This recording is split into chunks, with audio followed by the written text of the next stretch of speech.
Sir, company secretary എന്ന് പറയുന്ന course highly demanded ആയിട്ടുള്ളതും സാലറി പാക്കേജ് കൂടുതലുള്ള കോഴ്സായിട്ടാണ് കേട്ടിരിക്കുന്നത്. ഇന്ത്യയിൽ അതിന് വാസ്റ്റ് ആയിട്ടുള്ള ഓപ്പർച്യൂണിറ്റിയും കേട്ടിട്ടുണ്ട്. കേരളത്തിലെ കമ്പനി സെക്രട്ടറിയുടെ ഓപ്പർച്യൂണിറ്റി ഒന്ന് പറയാമോ? കോർപ്പറേറ്റ് വേൾഡ് ഫ്ലറിഷ് ചെയ്യുന്നത് ഗുഡ് ഗവേണൻസിലൂടെയാണ്, കംപ്ലയൻസ് എൻഷുർ ചെയ്യുന്നതിലൂടെയാണ്. ഇവിടെയാണ് ഒരു കമ്പനി സെക്രട്ടറിയുടെ റോള് വരുന്നത്. As a trusted adviser, as a compliance officer, ഒരു കമ്പനി ഓപ്പറേറ്റ് ചെയ്യുന്നത് വിത്തിൻ ദ ലീഗൽ ഫ്രെയിംവർക്ക് ആണെന്ന് എൻഷുർ ചെയ്യുന്ന കീ മാനേജറൽ പേഴ്സൺ ആണ് ഒരു കമ്പനി സെക്രട്ടറി. ഒരു കമ്പനിക്ക് 4 കീ മാനേജറൽ പേഴ്സൺസ് ആണ് ഉണ്ടാവാറുള്ളത്. Board of directors, CFO, CEO, പിന്നെ കമ്പനി സെക്രട്ടറി.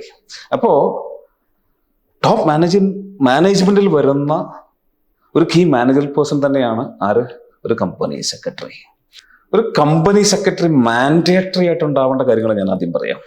ഒന്ന്, ലിസ്റ്റഡ് കമ്പനീസ്, അതായത് ബോംബെ സ്റ്റോക്ക് എക്സ്ചേഞ്ചിലോ നാഷണൽ സ്റ്റോക്ക് എക്സ്ചേഞ്ചിലോ ലിസ്റ്റ് ചെയ്തിരിക്കുന്ന കമ്പനിയിൽ ഒരു കമ്പനി സെക്രട്ടറി കമ്പൽസറിയാണ്.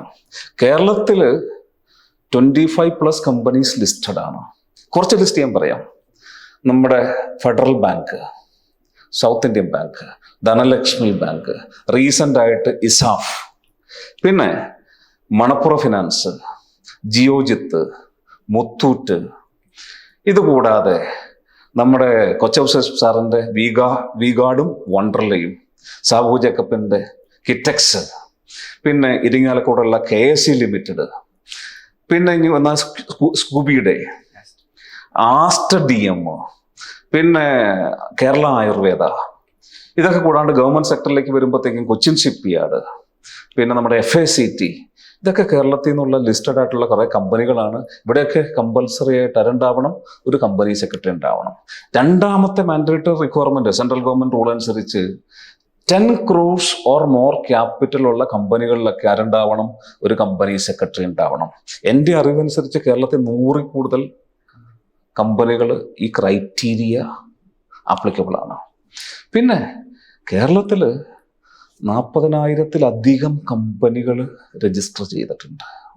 അപ്പോൾ ഇവിടെയൊക്കെ ഉണ്ടാവുന്ന ജോബ് ഓപ്പർച്യൂണിറ്റീസ് ഈ കമ്പനികളിൽ മാത്രമല്ല, ബാങ്കിങ് സെക്ടറിൽ, ഇൻവെസ്റ്റ്മെന്റ് ബാങ്കിൽ, ലോ ഫേംസിൽ, ബിഗ് 4 കമ്പനികളിലൊക്കെ കമ്പനി സെക്രട്ടറീസിന് ജോബ് ഓപ്പർച്യൂണിറ്റി ഉണ്ട്. ഇനി ഇതൊക്കെ കൂടാതെ കമ്പനി സെക്രട്ടറീസിന് ചാർട്ടേഡ് അക്കൗണ്ടൻസിനെ പോലെ അല്ലെങ്കിൽ കോസ്റ്റ് അക്കൗണ്ടൻസിനെ പോലെ പ്രാക്ടീസിങ് ഓപ്പർച്യൂണിറ്റി കൂടിയുണ്ട്. ഇപ്പം ഇന്ന് ഇന്ത്യയിൽ ഏകദേശം 72,000 കമ്പനി സെക്രട്ടറീസിൽ 30,000 പേരാണ് കമ്പനി സെക്രട്ടറി ആയിട്ട് കമ്പനികളിൽ വർക്ക് ചെയ്യുന്നത്. അപ്പൊ ബാക്കി 42,000ഓളം ഐദർ എംപ്ലോയ്മെന്റിൽ അല്ലെങ്കിൽ പ്രാക്ടീസിലാണ്. ആ പ്രാക്ടീസിങ് ഓപ്പർച്യൂണിറ്റിയാണ് ഇവിടെ നമ്മൾ കാണുന്നത്. ഇതൊക്കെ കൂടാതെ കമ്പനി സെക്രട്ടറീസ് ചെയ്യുന്ന കുറച്ച് സ്പെഷ്യലൈസ്ഡ് റോൾസ് കൂടിയുണ്ട്. Secretarial audit, insolvency services, internal auditing. അതേപോലെ തന്നെ ക്ലയൻസിനെ NCLT, national company law tribunal represent ചെയ്യാറുണ്ട്. ഇതൊക്കെ കാണിക്കുന്നത് കേരളത്തിലും ഡിമാൻഡ് കൂടുതലാണ്, സപ്ലൈ കുറവാണ്.